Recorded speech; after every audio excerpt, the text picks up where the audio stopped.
वालेकुम। आज हम पढ़ेंगे supply and demand in entrepreneurship और इसके अंदर हम एग्जांपल्स भी देखेंगे पाकिस्तान रिलेटेड। तो हम स्टार्ट करते हैं। सबसे पहले तो हमें समझना होगा कि सप्लाई और डिमांड होती क्या चीज़ है। सप्लाई और डिमांड को हम एक बिजनेस की वर्डिंग में क्या कहते हैं।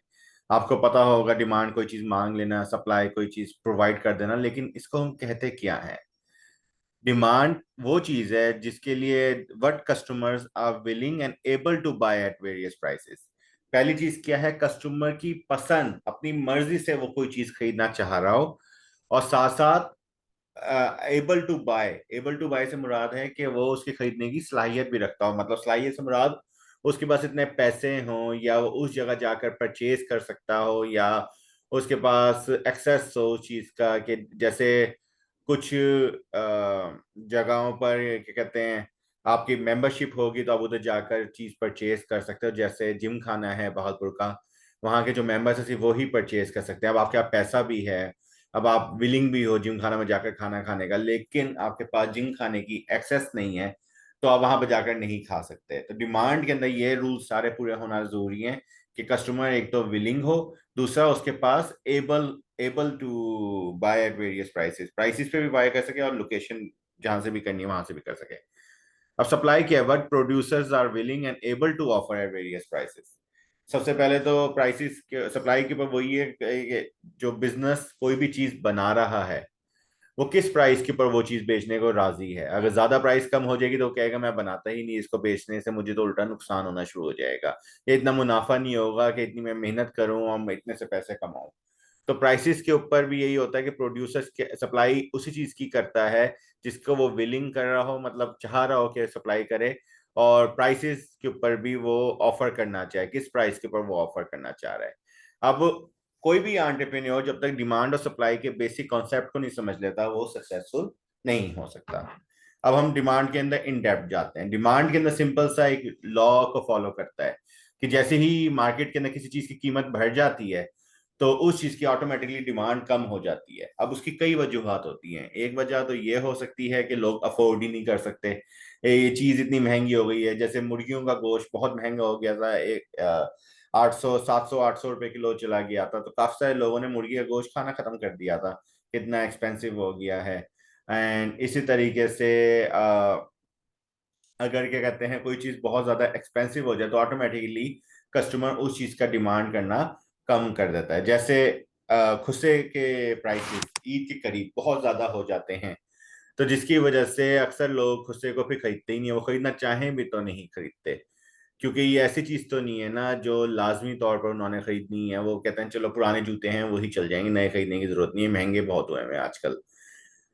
अब इसी तरीके से आपको जैसी कीमत बढ़ रही है, डिमांड बढ़ रही है। अब दूसरी तरफ जाएंगे, अगर कीमत किसी चीज की आ, कीमत बढ़ रही है, डिमांड कम हो रही है। अब उसी तरीके से उलट साइड पे जाएंगे, अगर प्राइस कम हो जाए किसी चीज के, मतलब मार्केट में सेल लग जाए उस चीज की, तो ऑब्वियसली डिमांड बढ़ जाती है। जैसे हर साल हर ब्रांड एंड सीजन सेल लगाता है, एंड सीजन सेल में 40% ऑफ 50% ऑफ लगाता है, तो कस्टमर्स का रश होता है। कभी आप सफायर के पास जाएं, वहां पर जाकर देखें कितना ज्यादा रश होता है, और कस्टमर एक दूसरे को चढ़ा हुआ होता है कि उनको प्रोडक्ट चाहिए। तो सिंपली डिमांड इस तरह से काम करती है। अब डिमांड का ये ग्राफ बना हुआ है। डिमांड ग्राफ को समझने के लिए हमें देखना होगा, हमारे नीचे जो है डिमांड के वो है क्वांटिटी, के 5 यूनिट्स बनने हैं, 10 यूनिट बनने हैं, 15 यूनिट, 20 यूनिट या 25 यूनिट, कितनी डिमांड कर रहे हैं हम। लेफ्ट साइड पे जो है वो है प्राइसेस, कि जब 25 रुपए किसी चीज के प्राइस थे, 25 रुपए किसी चीज के प्राइस थे, तब उसकी क्या कहते हैं जो डिमांड थी वो 5 यूनिट्स थी। इसी तरीके से जब 15 रुपए प्राइस थे तब उसकी डिमांड 15 थी, जब 5 रुपए प्राइस थे तो उसकी डिमांड 25 रुपए थी। इसी तरह से डिमांड का ग्राफ बनता होता है, जैसी जैसी प्राइस कम होते जाते हैं आपकी डिमांड बढ़ती जाती है। सप्लाई उससे जरा सी अलग है।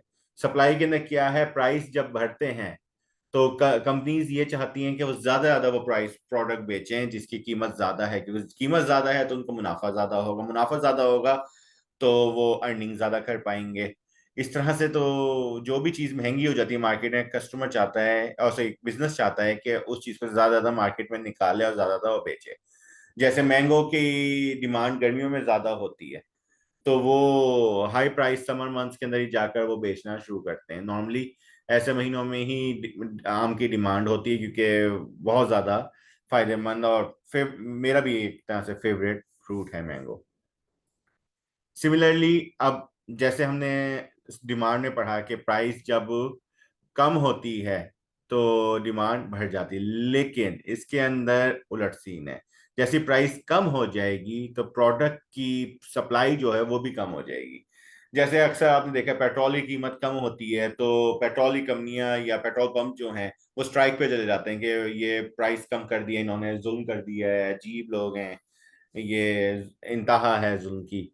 तो इस चीज को इसलिए वो करते हैं क्योंकि वो ये नहीं चाहते कि कम प्राइस के ना वो चीज को बेच दें। वो कहते हैं हमारा मुनाफा कम हो रहा है। जिस चीज का मुनाफा कम होता है कंपनी उस चीज को बनाकर या बेचना खत्म कर देती है। या अब रमजान के अंदर जो ये फ्रूट्स वालों ने कीमतें बढ़ाई हुई होती हैं, एक्स्ट्रा बढ़ाई हुई होती है, 200 रुपए का बिल आया उसके ऊपर आया हुआ, लेकिन 400 रुपए सेब मिल रहे हैं। 200 रुपए किलो सेब लिखा हुआ था, लेकिन 400 रुपए किलो वो बेच रहे हैं। अगर जाकर कोई शिकायत करे तो कहते हैं हम नहीं बेचते, इसी कीमत में बेचेंगे। तो वो मना कर देते हैं आपको, वो सप्लाई ही नहीं करते उस प्रोडक्ट की कम प्राइस के ऊपर।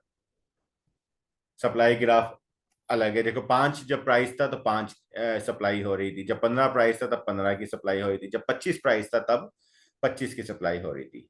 अब मार्केट जो है एक तरीके चलती है, हम सप्लाई 25 की कर रहे हो, लेकिन जैसे 25 की सप्लाई किस हो रही है, 25 रुपए के ऊपर। अब दूसरी तरफ हम चले जाएं तो 25 रुपए के ऊपर डिमांड सिर्फ 5 की थी, तो काफी सारा गैप आ रहा था।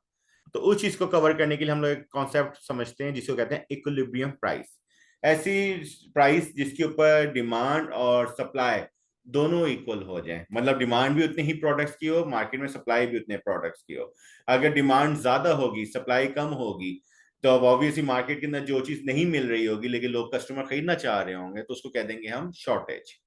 शॉर्टेज से मुराद कोई भी ऐसी चीज के प्राइस कि ऐसे प्राइस की कमी की वजह से मार्केट में वो चीज ज्यादा आ नहीं रही लेकिन कस्टमर डिमांड कर रहा है तो उसकी मार्केट में शॉर्टेज हो गई है। दूसरी तरफ अगर क्या कहते हैं डिमांड ना हो लेकिन मार्केट के अंदर एक्सेस एक्सेस के अंदर चीज आ जाए कोई, तो उसको सरप्लस कहते हैं। सरप्लस और शॉर्टेज बहुत इंपॉर्टेंट कॉन्सेप्ट्स हैं, ये पेपर में भी ये पूछूंगा मैं लाजमी, आप लोगों को आने चाहिए। शॉर्टेज क्या है कि डिमांड क्या कहते हैं ज्यादा है, सप्लाई कम है, मार्केट में चीज मौजूद नहीं है, डिमांड की वजह से शॉर्टेज हो गई मार्केट के अंदर। लेकिन दूसरी तरफ हमने सप्लाई ज्यादा कर दी प्रोडक्ट की लेकिन मार्केट में कोई खरीदना ही नहीं चाहता, तो मार्केट के अंदर चीज का सरप्लस हो जाएगा, हर जगह दिखने लग जाएगी, कोई खरीद ही नहीं रहा होगा। तो market naturally move towards this balance point, equilibrium price की तरफ ऑटोमेटिकली प्राइस जाने की ट्राई करता है, क्योंकि ऐसे मौके पे ना शॉर्टेज होती है ना सरप्लस होता है। परफेक्टली मार्केट के अंदर जितनी डिमांड होती है उतनी ही प्रोडक्ट सप्लाई हो रहे होते हैं। तो फिर ग्राफ इस तरह से आप 15 के ऊपर देखें, आप 15 के ऊपर 15 की ही डिमांड है और 15 की सप्लाई है तो यहाँ पे इंटरसेक्ट कर रहे हैं। लेकिन 5 के ऊपर देख रहे हैं आप, 5 के ऊपर 5 की क्या कहते हैं वो सप्लाई, 5 प्राइस के ऊपर 5 की सप्लाई है और क्या कहते हैं डिमांड जो है 5 के ऊपर 25 की है, तो ये वाला हिस्सा शॉर्टेज की तरफ जा रहा है। दूसरी तरफ अगर 25 की वो हो प्राइस हो जाए किसी प्रोडक्ट का तो डिमांड सिर्फ 5 की रह जाएगी और सप्लाई जो है 25 की हो जाएगी। तो इन दोनों चीजों को ओवरकम करने के लिए हम नॉर्मली इक्विलिब्रियम प्राइस के ऊपर ही रखते हैं प्रोडक्ट को। अब आगे चलते हैं। कई चीजें डिमांड और सप्लाई को प्राइस के अलावा असरअंदाज करती हैं, जैसे बंदे की इनकम।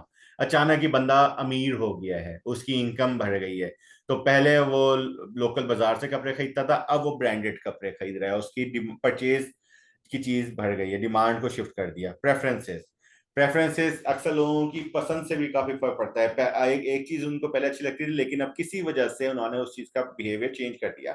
जैसे इसराइली प्रोडक्ट्स का बैन करना शुरू किया, पहले कोक पीता था शौक से लेकिन अब वो गोरमे कोला पीता है क्योंकि इसराइली प्रोडक्ट नहीं है वो। या सीजन सीजन से भी फर्क पड़ता है, मौसम चेंज हुआ तो आपने अलग किस्म के कपड़े, अब अलग किस्म की चीजों की डिमांड करने लगी। पहले आप कोट्स वगैरह परचेज कर रहे थे, अब आप टी शर्ट्स वगैरह परचेज कर रहे हो। एड्स, एडवर्टाइजमेंट, किसी प्रोडक्ट की एडवर्टाइजमेंट अच्छी आ गई है तो उस चीज की तरफ शिफ्ट हो गए। आप पहले आइसक्रीम मैंगो खाते थे लेकिन अब आपने देखा है स्ट्रॉबेरी की बहुत अच्छा ऐड आया है तो आपने स्ट्रॉबेरी की आइसक्रीम खरीदने लगी। सप्लाई की तरफ चलते हैं। सप्लाई के अंदर क्या होता है, प्रोडक्शन कॉस्ट। अगर प्रोडक्शन कॉस्ट कम हो जाए किसी प्रोडक्ट की, बाय चांस कि उसका जो रॉ मटेरियल आता है वो मार्केट में सस्ता मिलने लग जाए, तो भले ही प्राइस के ना कोई चेंज आया ना हो, आप सप्लाई बढ़ा देते।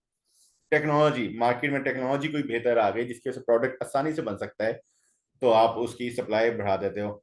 या अगर टेक्नोलॉजी की वजह से ऐसा हो गया कि बेहतर चीज आ गई है मार्केट में, तो आप अपने प्रोडक्ट की सप्लाई ऑटोमेटिकली कम कर दोगे और नई चीज की तरफ शिफ्ट करने की ट्राई करोगे।